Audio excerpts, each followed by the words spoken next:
निवडणूक आली की भावनिक मुद्दे पुढे करतात असं म्हणत प्रहारचे नेते बच्चू कडू यांनी भाजपवर घणाघाती टीका केली आहे।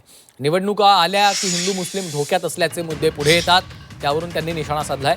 हिंदू धोक्यात आहे असं म्हणताय, मग आता हिंदूंना धोक्यातनं बाहेर काढायला पाकिस्तानचा अध्यक्ष बसवायचा का, असा खोचक सवालही त्यांनी केलाय। निवडून आलेल्या लोकप्रतिनिधींवर प्रहारचे बच्चू कडू यांनी तीव्र शब्दात टीका केली।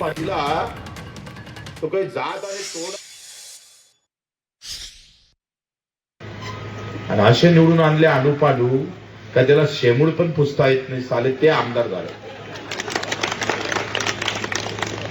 या खासदाराला तोंड उघडता नाही येत आणि त्या आयुष्यात उघडणार नाही। पार्टी म्हणंतर बस, पार्टी म्हणंतर उठ, मत हमारा है लेकिन गुलामी पार्टी की है।